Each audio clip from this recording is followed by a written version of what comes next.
मेरा नाम राजीव है। कॉलेज का पहला दिन आज भी मेरी यादों में ताज़ा है।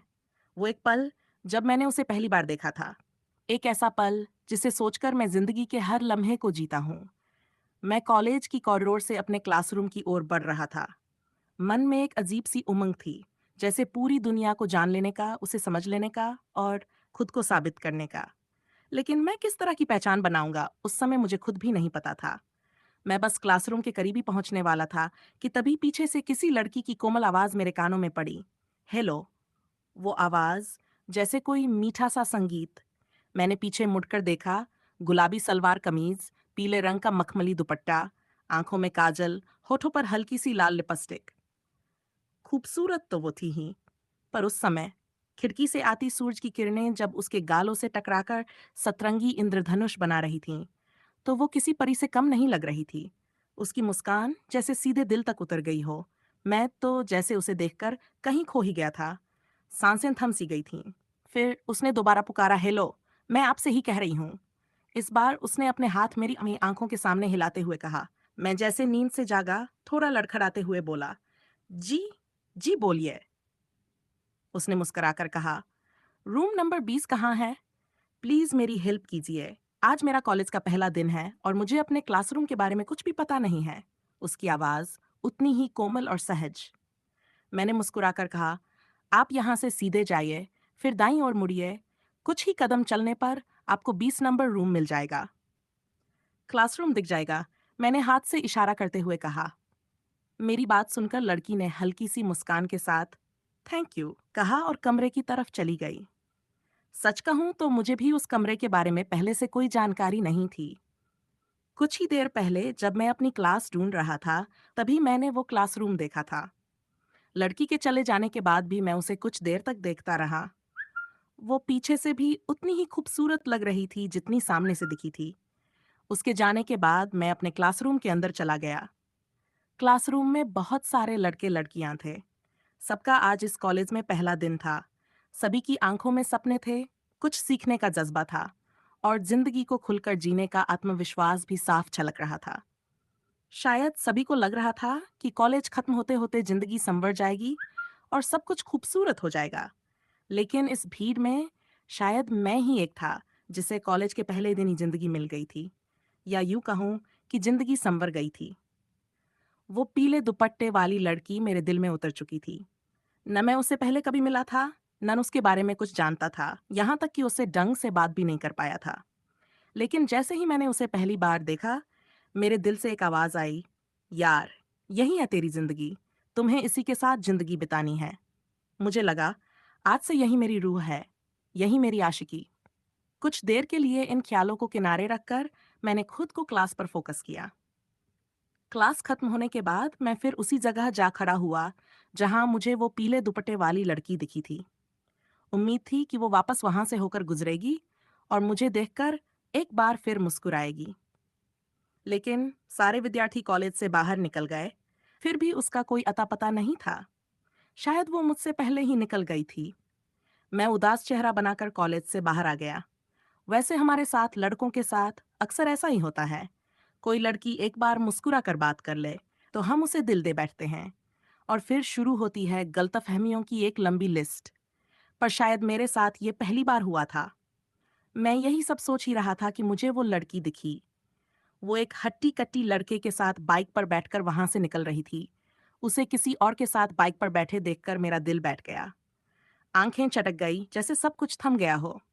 मैंने बुदबुदाकर खुद से कहा, साला, एक लड़की पसंद आई तो वो भी किसी और की निकली। शाम को ठीक 6 बजे मैं घर पहुंच गया। सोफे पर बैठकर 90s के गाने सुनने लगा। तू प्यार है किसी और का, तुझे चाहता कोई और है। वैसे वो गाना उस वक्त मेरे हालात पर बिल्कुल फिट नहीं बैठ रहा था, या शायद पूरी तरह बैठ रहा था। गाना खत्म होता उससे पहले ही भैया आ गए। फिलहाल पापा की कंपनी वही संभाल रहे थे और अगले हफ्ते उनकी शादी थी। छोटे, आज कॉलेज का पहला दिन कैसा रहा? भैया ने टाई खोलते हुए पूछा। बस ठीक ठाक, मैंने कहा। ठीक ठाक से क्या मतलब? उन्होंने कंधे उचकाते हुए कहा। भैया, अभी कॉलेज में कोई दोस्त वोस्त नहीं है ना, इसलिए बाद में शायद अच्छा लगे। मैं उन्हें कैसे बताता कि पहले ही दिन मुझे एक लड़की पसंद आ गई है और वो भी एक ऐसी लड़की जिसका बॉयफ्रेंड पहले से है। कुछ दिन बाद मैं हॉस्टल में रहने लगा। फिर एक दिन मेरा दोस्त अभिषेक बोला, भाई साथ चलो ना, तू जानता है ना मैं तेरे बिना कहीं नहीं जाता। वैसे याद है खुशबू को प्रपोज करने गया था, तब भी तू साथ था।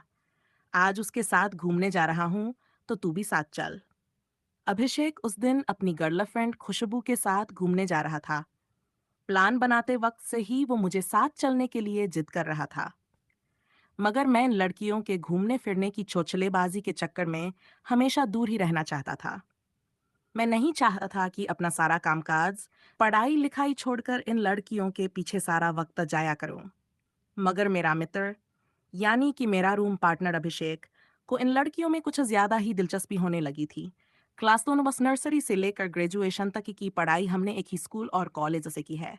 आज हम एक ही रूम में रहकर प्रतियोगिता परीक्षा की तैयारी कर रहे हैं। इन्हीं कोचिंग क्लासेज में अभिषेक की मुलाकात खुशबू से हुई थी।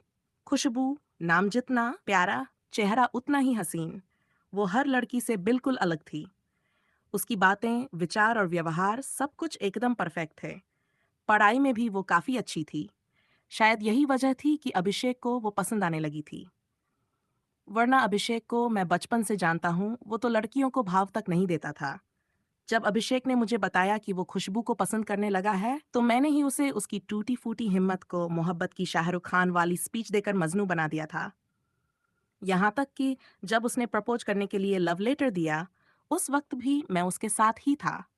वरना ये साला इतना फट्टू है कि कभी कॉपी तक एक्सचेंज नहीं करता। खैर, ये तो बहुत पुरानी बात हो गई। उस दिन जब मैं सो रहा था, तब अभिषेक मुझे अपने साथ राजगीर की पहाड़ियों पर घूमने ले जाना चाहता था, अपनी गर्लफ्रेंड खुशबू के साथ। अभिषेक मेरा सबसे प्यारा और सच्चा दोस्त है, इसलिए चाहकर भी उसे मना नहीं कर पाया। फाइनली, मैं उसके साथ राजगीर टूर पर जाने के लिए तैयार हो गया। बस पर चढ़ते ही उसने बोला, तुम मेरे साथ चल रहे हो ये देखकर बहुत अच्छा लग रहा है। बस में हम 3 लोग, मैं, अभिषेक और उसकी गर्लफ्रेंड खुशबू, सबसे पीछे वाली सीट पर बैठे थे। मेरे बगल में एक अधेड़ उम्र के व्यक्ति बैठे थे, जो अपनी ही धुन में भोजपुरी गाने चला रहे थे। हमने सोचा शायद हमारे बैठने के बाद चाचा जी वॉल्यूम थोड़ा कम करेंगे, लेकिन ऐसा कुछ नहीं हुआ। एक गाना खत्म होते ही दूसरा गाना शुरू हो जाता, और लगभग सारे गाने भोजपुरी थे। इन भोजपुरी गानों के बीच में ही अभिषेक और खुशबू अपनी बातचीत में मशगूल हो गए। वे दोनों काफी खुश नजर आ रहे थे। उस वक्त उनके चेहरे की स्माइल डीएसएलआर कैमरे में कैद करने लायक थी। मैं इन दोनों की मुस्कान के बीच कबाब में हड्डी जैसा लग रहा था। मैं ना कुछ बोल पा रहा था, ना ही उन्होंने मुझे बोलने का कोई मौका दिया। जब कोई लड़का अपनी प्रेमिका के साथ बैठा हो, तो मुझे नहीं लगता कि उनके बीच किसी तीसरे की जरूरत होती है। बॉयफ्रेंड गर्लफ्रेंड एक ऐसी प्रजाति होती है जिसे दुनियादारी से कोई मतलब नहीं होता। रूम से निकलने और बस पर चढ़ने तक मैं अभिषेक के साथ था, लेकिन खुशबू के आते ही मैं कहीं दूर, एक गुमनाम सा हो गया था। वे दोनों आपस में बातें करते, हंसते, और मैं बेवकूफ सा अपनी तरफ से मुस्कुराता रहता। मैं दोनों की बातचीत में दखल नहीं देना चाहता था, इसलिए चाचा जी के भोजपुरी गानों के साथ धीरे धीरे सर हिलाना शुरू कर दिया। मुझे उसमें ही मजा आने लगा। धीरे धीरे हम राजगीर के बस स्टॉप पर पहुंच चुके थे। बस रुकी, मगर अभिषेक और खुशबू की बातचीत जैसे किसी बहती नदी की धारा हो, रुकने का नाम नहीं ले रही थी। हम तीनों के साथ ही वो भोजपुरी गाने वाले चाचा भी उतरे। उनके हाथ में एक कपड़े का छोला था, जिसमें 2 लंबी लंबी ककड़ियां रखी थीं, लंबाई इतनी कि आधी बाहर दिख रही थी। चाचा अपने रास्ते और हम अपने रास्ते निकल पड़े। राजगीर आए और टांगे की सवारी ना करें, तो समझिए सफर अधूरा रह गया। हम लोग भी टांगे का इंतजार करने लगे। उसी वक्त खुशबू ने मोबाइल निकाली और एक नंबर डायल किया। अभिषेक पहले ही बता चुका था कि हम 3 नहीं बल्कि 4 लोग राजगीर का दर्शन करेंगे। खुशबू की फ्रेंड नेहा, जो इंदिरा इंटरनेशनल पॉलिटेक्निक कॉलेज में डिप्लोमा कर रही थी, राजगीर के एक हॉस्टल में रहती है। नेहा, तुम कहाँ हो यार? हम लोग बस स्टॉप पर खड़े हैं, खुशबू ने कॉल पर कहा। मैं भी बस स्टॉप पर ही खड़ी हूँ। अच्छा, मैं तुम्हें देख रही हूँ, तुम वहीं रुको, मैं आ रही हूँ। कॉल के दूसरी तरफ से आवाज आई। कुछ सेकंड बाद एक लड़की हाथों से इशारा करती हुई आती दिखी। Yellow top, sky blue shrug, ankle length jeans और आंखों पर धूप का चश्मा। सूरज की हल्की किरणें उसके चिकने गालों पर पड़कर सतरंगी इंद्रधनुष जैसा एहसास दे रही थीं। हवा उसके गुलाबी होंठ को छूकर पीपल के पत्तों के साथ चूम रही थी। वो मेरे सामने आकर खड़ी हुई। उसकी नशीली आंखें मेरी आंखों से जा मिलीं। यह वही लड़की थी जिसे मैंने कॉलेज में पहली बार देखा था। धीरे धीरे मेरी भी बात नेहा से होने लगी। एक बार मेरी बात सुनकर नेहा बोली, यार ऐसे मिस मत किया करो, वरना मुझे भी तुम्हें मिस करना पड़ेगा। मैंने कहा, तो तुम्हें मिस करने से किसने मना किया है? उस दिन के बाद हमारी बातचीत और ज्यादा बढ़ गई। एक दिन मैंने अपने दोस्त अभिषेक को बता ही दिया, यार मुझे लगता है मैं नेहा को पसंद करने लगा हूँ, मुझे उससे प्यार हो गया है। अभिषेक चौंक कर बोला, एक मिनट, कहीं तुम खुशबू की फ्रेंड नेहा की बात तो नहीं कर रहे? हाँ यार, उसी की बात कर रहा हूँ। अबे चूतिए, उसका एक बॉयफ्रेंड है और वो एक बड़ी आईटी कंपनी में काम करता है। जिस दिन ये बात उसका बॉयफ्रेंड जान गया ना, तुझे तेरे सीने में गोली मार देगा। अभिषेक थोड़ा तेज आवाज में बोला, अबे तो मैं क्या करूं? मैं थोड़ी ना उससे प्यार करने गया था यार। पता ही नहीं चला बात करते करते कब दिल लग गया। मैंने कहा, यानी अभी तक उसे प्रपोज नहीं किया है? अभिषेक ने शक से पूछा। नहीं यार, अभी तक प्रपोज नहीं किया है। तो साले कर भी मत, वरना न घर का रहेगा न घाट का। मैंने कहा, अगर प्रपोज नेहा नहीं ही कर दिया तो? अभिषेक बोला, देख राजीव, मैं कुछ भी कहूँ तुम्हारे भले के लिए ही कहूंगा। मैं उस लड़की को अच्छे से जानता हूँ, वो ठीक नहीं है। तुम मुझसे दूर रहो, बाकी तुम्हारी मर्जी। ठीक है यार, आज के बाद मैं नेहा को कॉल या मैसेज नहीं करूंगा। मैंने तो बोल दिया, लेकिन उसी शाम को जब नेहा का मैसेज आया तो खुद को रोक नहीं पाया। मैं हर मैसेज का जवाब देता रहा और बात करते करते अगले दिन नेहा ने ही मुझे प्रपोज कर दिया। भाई, मैं लड़का हूँ, और अगर इतनी सुंदर लड़की साक्षात भगवान को भी प्रपोज कर दे तो शायद भगवान भी इनकार न कर पाएंगे। मैं कैसे इनकार करता, और इनकार भी क्यों करता? मैं तो उसे पहले से पसंद करता था, यहाँ तक कि मैं ही उसे प्रपोज करने वाला था।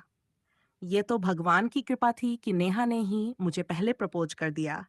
मैंने बिना एक पल गंवाए उसका प्रपोजल स्वीकार कर लिया और जवाब में I love you too very much कहा। फिर हमारे बीच प्यार की ऐसी बॉन्डिंग बनने लगी कि मैं अब अभिषेक को बिना बताए ही घर जाने के बहाने राजगीर जाकर नेहा से मिलने लगा। कभी फैमिली रेस्टोरेंट, कभी गीतांजलि रेस्टोरेंट, कभी गोदा, तो कभी वृंदावन होटल। ना जाने कितनी बार हम दोनों ने साथ वक्त बिताया। सब कुछ हमारे बीच ठीक चल रहा था। लेकिन फिर अचानक मुझे महसूस होने लगा कि नेहा अब मुझे कम भाव देने लगी है। मैं समझ नहीं पाया कि ऐसा क्यों हो रहा है। मैंने इस बात को जानने की कोशिश की। धीरे धीरे मुझे लगने लगा कि शायद अभिषेक ही सही कह रहा था। नेहा का एक बॉयफ्रेंड है जो किसी बड़ी आईटी कंपनी में जॉब करता है। शायद अब वो उसी में ज्यादा इन्वॉल्व हो गई है। जब मैंने नेहा से ये बात पूछी तो उसने बहुत ही सहजता से स्वीकार कर लिया।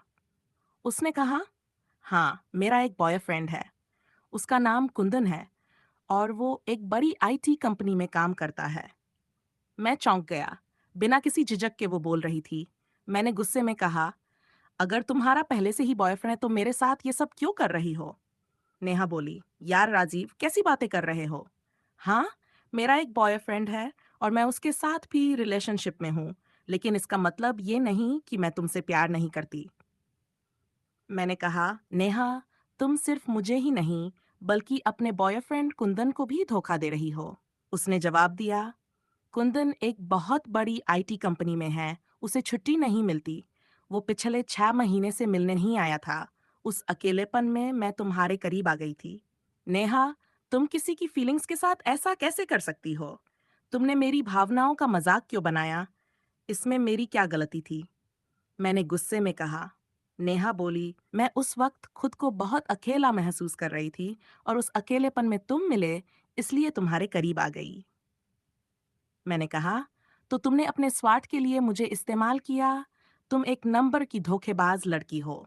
नेहा गुस्से में बोली, राजीव, तमीज से बात करो। मैं अब तक चुप थी, इसका मतलब ये नहीं कि मैं जवाब नहीं दे सकती। और सुन लो, मुझे तुमसे भी फायदा हुआ और तुम्हें भी। तुमने भी तो मेरे साथ एंजॉय किया है। ये प्यार व्यार का ड्रामा बंद करो। एक लड़के को जो चाहिए वो मैंने तुम्हें दिया है। उसकी बात सुनकर मैं सन्न रह गया। राजीव, अगर तुम्हें लगता है कि मैंने तुम्हारी फीलिंग्स के साथ खेला है, तो इसके लिए मैं माफ़ी मांगती हूँ। लेकिन ये मत समझना कि अगर मैं कुंदन से प्यार करती हूँ, तो तुमसे नहीं। जब भी तुम्हें मेरी ज़रूरत हो, कॉल कर लेना या मेरे कमरे में आ जाना। और हाँ, जितना हक मेरे जिस्म पर कुंदन का है, उतना ही तुम्हारा भी है। जब चाहो इस्तेमाल कर सकते हो। नेहा ये सब इतनी आसानी से कह गई, जैसे ये कोई सामान्य बात हो। उस वक्त मुझे गुस्सा कम और हैरानी ज्यादा हो रही थी। कोई लड़की इतनी बेशर्म और बेहया कैसे हो सकती है? इतने में उसने कहा, तो राजीव, कल का क्या प्लान है? ओयो में कमरा बुक करूं या तुम्हारे रूम पर ही चलूं? इस बार मैं तुम्हें असली प्यार महसूस कराना चाहती हूँ। उसके ये शब्द खत्म होने से पहले ही मैंने उसे एक जोरदार थप्पड़ जड़ दिया और कहा, साली कुत्तों वाली हरकत मत कर मेरे सामने। मैंने तुम्हें एक अच्छी लड़की समझकर प्यार किया था। छी, अब तो तुम्हारा नाम सुनकर भी घृणा होती है। इतना कहकर मैं वहां से चला गया। उस घटना के बाद खुद को सामान्य करने के लिए कुछ दिनों के लिए पटना छोड़कर अपने गांव चला गया। वहां भी नेहा की बातें और उसके साथ बिताए पल बहुत याद आते थे और कभी-कभी खुद को ही कोसता था। आखिर मैं उस गंदी लड़की के चक्कर में पड़ा कैसे? एक दिन मैं छत पर बैठा था। अचानक फोन आया। हेलो। उधर से आवाज आई, हाँ, मगर आप कौन? मैं कुंदन बोल रहा हूँ। नेहा को जानते हो? कुंदन का नाम सुनकर मैं एकदम चौंक गया। फिर मुझे समझ में आया कि ये कुंदन वही है, नेहा का बॉयफ्रेंड। मैं सोचने लगा, आखिर उसने मुझे कॉल क्यों किया है? मैंने पूछा, कौन नेहा? मैं नहीं जानता किसी नेहा को। मैंने अनजान बनते हुए जवाब दिया। वो बोला, वही नेहा जिसके साथ तुम रिलेशनशिप में हो। इस बार उसकी आवाज में सख्ती थी। मैंने कहा, सबसे पहले तो मैं आपको बता दूं कि मैं किसी रिलेशनशिप में नहीं हूं, और दूसरी बात, मैं किसी नेहा को नहीं जानता। उसने कहा, देखो, ज्यादा होशियार मत बनो। मुझे तुम्हारे और नेहा के रिश्ते की पूरी जानकारी है। मैं तुम्हें उससे मिलने या कॉल करने से मना करने नहीं आया हूं। मुझे अब इससे कोई फर्क नहीं पड़ता। जब नेहा ने ही मुझे चीट किया, तो मैं तुम्हें क्या समझाऊं? मैंने उस पर बहुत भरोसा किया था, लेकिन जब उसने ही मेरा भरोसा तोड़ा, तो तुमसे क्या उम्मीद रखूं? बस एक बात समझाने आया हूँ। नेहा के पेट में जो पाप पल रहा है, उसका इल्जाम मुझ पर मत डालना। वो बच्चा तुम्हारा है और अब तुम्हें ही उसका जिम्मा उठाना होगा। ये सुनकर मैं स्तब्ध रह गया। क्या? क्या नेहा प्रेग्नेंट है? मैं मन ही मन बड़बड़ाया। अगर वो प्रेग्नेंट है, तो उसका जिम्मेदार मैं कैसे हो सकता हूँ? मैंने कहा, कुंदन, आपको गलतफहमी हुई है। हमारे बीच ऐसा कुछ नहीं हुआ। हाँ, ये सही है कि हम एक दूसरे को जानते हैं, मगर हम सिर्फ अच्छे दोस्त थे। कुंदन ने तंज कसते हुए कहा, बेटे, मुझे बेवकूफ समझने की कोशिश मत करो। मैंने कहा, क्या आप मुझसे मिल सकते हैं? वो बोला, हाँ, ऑफ कोर्स। हमने तय किया कि अगले दिन सुबह 9 बजे सेंट्रल पब्लिक स्कूल के पास मिलेंगे। अगले दिन हम दोनों वहीं मिले। हम खेल मैदान में एक बेंच पर बैठे। मैंने कुंदन को अपने और नेहा के रिलेशनशिप की पूरी सच्चाई बता दी। मुझे लग रहा था कि मैं उसे ठीक से समझाने में कामयाब हो गया था। मैंने कहा, ऐसा कोई कंडीशन ही नहीं था कि नेहा प्रेग्नेंट हो जाए। उसके पेट में पल रहा बच्चा न मेरा है न तुम्हारा, क्योंकि मैं उससे पिछले 7 महीने से मिला ही नहीं हूं, और तुम खुद कह रहे हो कि वो बच्चा लगभग 10 दिनों का है। कुंदन सोच में पड़ गया। कौन है उस बच्चे का बाप? मैंने पूछा। पर तुम्हें यह कैसे पता लगा कि बच्चा हादसेरी दिनों का है? क्या नेहा ने खुद बताया? वो बोला, नहीं, अब वो मुझे कुछ नहीं बताती, बल्कि मुझ पर शादी का दबाव डाल रही है। वो चाहती है कि जल्दी से शादी करके सेटल हो जाए, ताकि उस बच्चे का पाप मुझ पर मरा जा सके। मैंने पूछा, फिर तुम कैसे जान पाए कि बच्चा उसका है और उसकी उम्र कितनी है? कुंदन ने जवाब दिया, जब मैं कंपनी से छुट्टी लेकर बिहार आता था, तो सबसे पहले नेहा से मिलने उसके हॉस्टल चला जाता था। इस बार मैं उसके लिए एक आईफोन लाया था। उसे सरप्राइज देने के लिए बिना बताए उसके हॉस्टल पहुंच गया। उसके कमरे की 2 चाबियां थीं, एक उसके पास और एक वो दरवाजे के ऊपर छुपाकर रखती थी मेरे लिए। इस बार भी मैं सीधे हॉस्टल गया और चाबी निकालकर अंदर चला गया। कमरे में जाकर देखा तो उसके स्टडी टेबल पर एक मेडिकल रिपोर्ट पड़ी थी। उस पर उसका नाम, उम्र और पता साफ लिखा था। जब मैंने उसे पढ़ा तो मेरे होश उड़ गए। मैंने तुरंत उसका फोटो अपने फोन में खींच लिया और रिपोर्ट को वहीं रख दिया। कुछ देर बाद नेहा कमरे में आई। मुझे देखकर चौंकी। कुंदन, तुम पहले बता देते तो मैं लेने आ जाती। उसके चेहरे पर डर और आश्चर्य साफ दिख रहा था। मैंने खुद को नॉर्मल दिखाने की कोशिश की। मैंने उससे मेडिकल रिपोर्ट के बारे में कुछ नहीं पूछा। कुछ देर बाद उसने लुसेंट पब्लिकेशन की एक मोटी किताब से उस रिपोर्ट को ढकने की कोशिश की। मैं सब कुछ देख रहा था।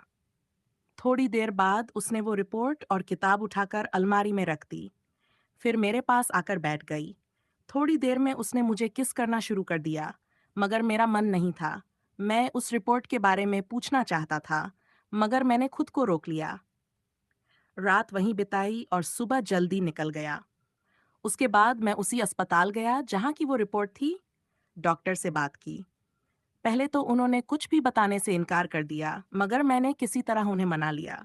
उन्होंने पुष्टि की कि रिपोर्ट नेहा की ही है। डॉक्टर ने यह भी बताया कि उस दिन नेहा के साथ एक लड़का भी आया था। लड़का? मैंने हैरानी से पूछा। कुंदन बोला, अब मुझे सिर्फ एक ही चीज जाननी है, वो लड़का कौन है? क्या से अनुरोध किया कि आप उस दिन का सीसीटीवी फुटेज दिखा सकते हैं। उस हॉस्पिटल के मेन गेट और मरीजों के बैठने बैठने वाली जगह पर बड़े बड़े 2 सीसीटीवी कैमरे लगे हुए। मैं अब तक उन्हें अपने बारे में बता चुका था कि मैं एक बहुत बड़ी आईटी कंपनी में हूँ। शायद यही कारण था कि उसने फुटेज दिखाने से इनकार किया। उस दिन का फुटेज दिखाने ने उस हॉस्पिटल की बात बताकर एक लंबी गहरी सांस लेकर फिर मुझसे कहा, उस फुटेज में मुझे तुम दिखें। उसके बाद मैंने के फोन से दिनों का कॉल डिटेल निकाल लिया। मैंने उसके कॉल डिटेल को गौर से देखा। 99 दिनों में सबसे अधिक कॉल तुम्हारे नंबर पर बात हुई थी। मैंने तुम्हारा नाम जानने के लिए ट्रू कॉलर का इस्तेमाल किया और फिर उस नंबर को सर्च बार में सर्च किया, तब तुम्हारा आप प्रोफाइल निकला। तुम्हारे टाइमलाइन पर दोनों का एक साथ फोटो में देखकर मैं समझ गया कि तुम लोग रिलेशनशिप में हो। कुंदन की बात सुनकर मैंने उससे कहा, मुझे अच्छी तरह से याद है। अब के कुछ दिन पहले मैंने हाँ के साथ उस हॉस्पिटल में गया था, मगर प्रेगनेंसी टेस्ट के लिए नहीं। अंबल की उस किट में जकड़न हो रही थी। वहां जाने के बाद मैं हॉस्पिटल में मरीज के लिए बने इंतजार कक्ष में बैठा था और वह डॉक्टर से जाकर मिली थी और मेरे एरे 1-2 घंटे इंतजार करने के बाद वह डॉक्टर से मिलकर वापस आई थी। अच्छा, तो तुमने एक एक कहानी बना ली? कुंदन ने कहा। मैंने कुंदन से कहा, मैं सच बोल रहा हूँ। मुझे उस दिन यह पता नहीं था कि वह प्रेगनेंसी टेस्ट करवाने जा रही है। वह मुझसे बोल रही थी उसकी तबीयत खराब है, इसलिए मैं वहां पर गया। अगर मुझे पता होता उसे प्रेगनेंसी टेस्ट करवाना है तो मैं कभी नहीं जाता। और भा ला, मैं क्यों जाता? मैं तो उसी वक्त उससे ब्रेकअप कर लेता, क्योंकि खैर क्या बोलूं, आपको तो मेरी बात पर यकीन नहीं हो रहा है। कुंदन ने कहा, देखो राजीव, मैं यहाँ पर कोई बेवकूफ हरकतें नहीं करूंगा और मुझे तुम पर गुस्सा भी नहीं आ रहा है कि तुमने मेरे गर्लफ्रेंड के साथ गलत किया। यार, मैंने यहाँ से सच्चा प्यार करता था और मैं उसी से शादी भी करने वाला। घर वाले तो लगभग मान भी चुके थे। शायद अगले महीने हमारी एंगेजमेंट भी हो जाती। खैर ने हाँ मेरे साथ चीटिंग की तो मैं तुझे क्या बोलूं? कुंदन ने लगभग रोए कहा। कुंदन की बात सुनकर मैंने कहा, देखिए मैं सच बोल रहा हूँ, यह बच्चा मेरा नहीं हो सकता। कुंदन बोला, राजीव मैं हम हिंडराने या धमकाने के लिए नहीं आया हूँ। यार ने हाँ मुझसे शादी करने के लिए दबाव बना रही है। वो बोल रही है मेरे घर चली जाएगी और मेरे घर में यह सारी बातें बता देगी।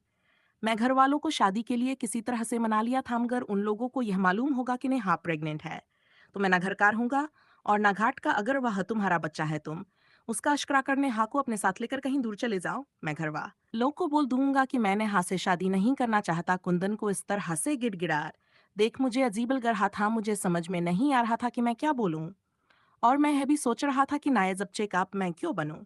कुंदन, मैं आपको और आपकी फैमिली को रिस्पेक्ट देता हूँ, लेकिन मैं नेहा को कैसे अपना सकता हूँ? यार, हम दोनों के बीच अनबन चल रही है। कुछ दिनों से हमारी बातचीत भी बंद हो चुकी है। हमारा ब्रेकअप हो चुका है और मैं उस बच्चे का बाप भी नहीं हूँ।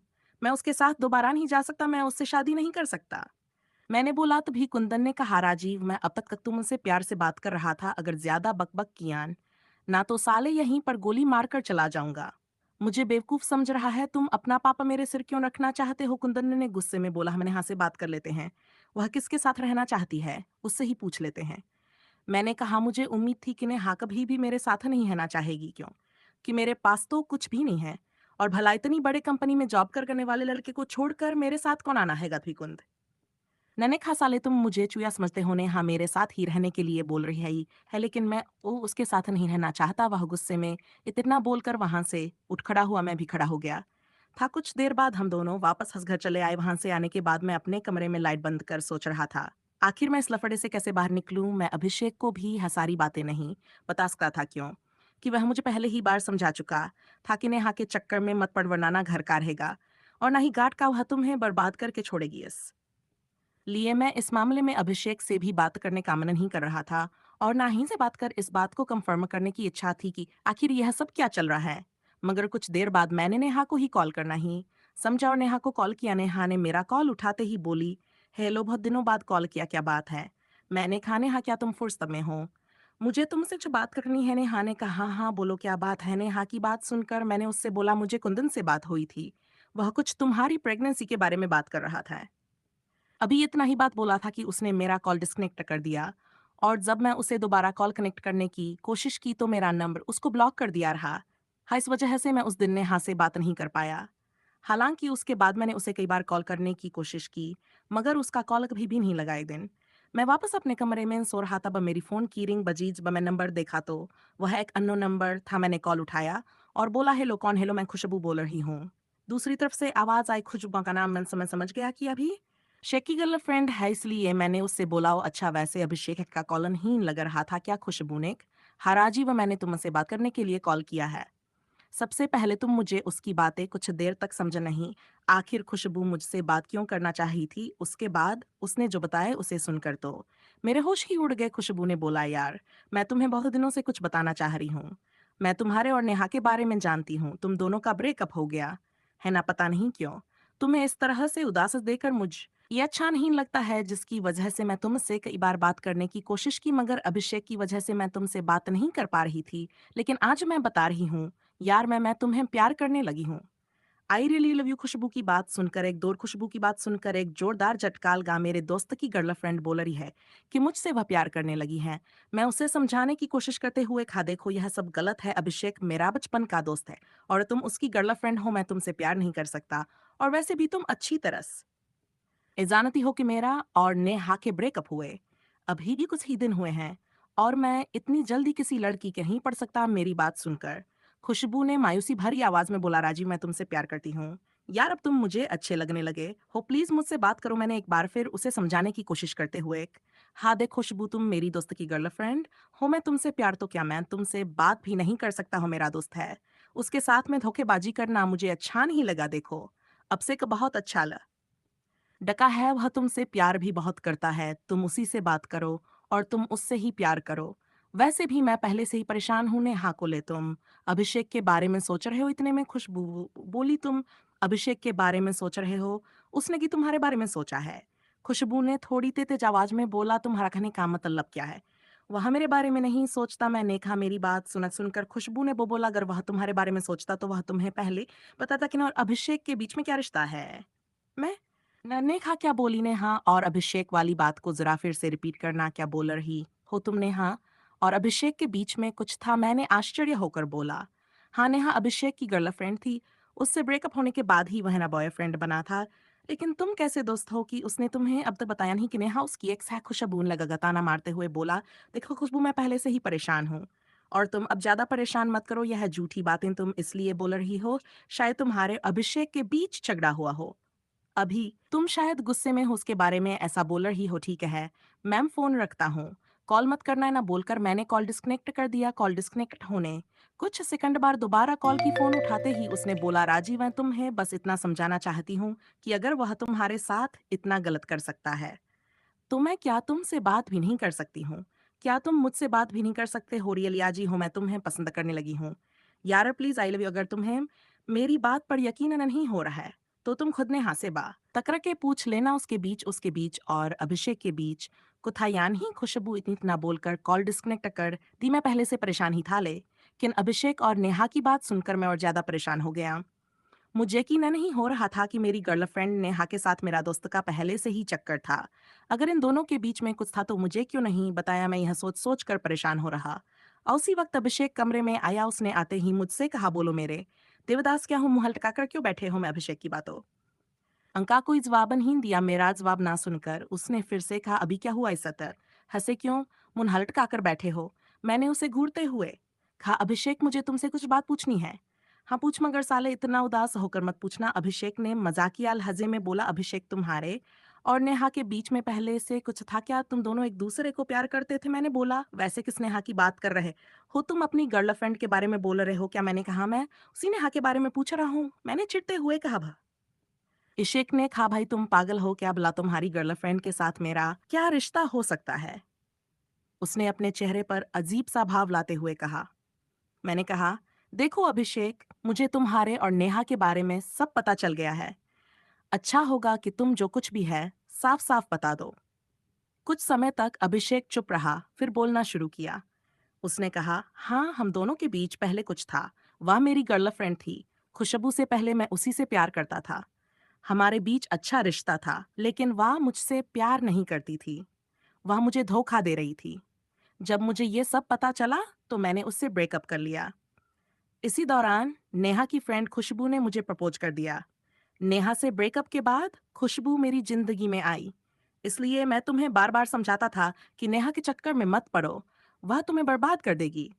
लेकिन मैं खुद तुम्हें खुलकर नहीं बता पाया। मैं अपने प्यार में हुए धोखे को तुमसे शेयर नहीं करना चाहता था, क्योंकि उस वक्त मैं नेहा से बहुत प्यार करता था और उसकी बेवफाई आज भी मुझे बहुत दर्द देती है। दोस्त, मुझे माफ करना कि मैंने तुम्हें पहले सब कुछ साफ साफ नहीं बताया। इतना बोलकर अभिषेक गेट के पास जाकर खड़ा हो गया। वह मेरी तरफ मुड़ा। उसकी आंखों में आंसू थे, हल्के से डबडबाए हुए। मैंने आज तक अभिषेक का ऐसा रूप नहीं देखा था। मुझे नहीं लगता था कि वो इंसान भी रो सकता है जो हर छोटी छोटी बात पर हंसा करता था। मैं ये नहीं जानता था कि वह अपने दिल में किसी बेवफा की बेवफाई का दर्द छुपाए बैठा है। नेहा के पेट में पल रहा बच्चा किसका है? क्या राजीव और अभिषेक की दोस्ती बनी रहेगी या टूट जाएगी? क्या कुंदन नेहा और अभिषेक के रिश्ते के बारे में जान पाएगा? अगर आप इन सवालों के जवाब जानना चाहते हैं तो इस कहानी का अगला भाग जरूर सुनें, कमेंट करें। तो दोस्तों, आज की कहानी में बस इतना ही। उम्मीद करती हूँ कि आपको हमारी आज की कहानी पसंद आई होगी। अगर पसंद आई है तो वीडियो को लाइक करें और अगर आप चैनल पर नए हैं तो सब्सक्राइब जरूर करें। साथ ही बेल आइकन भी दबाएं ताकि अगली कहानी का नोटिफिकेशन सबसे पहले आपको मिले।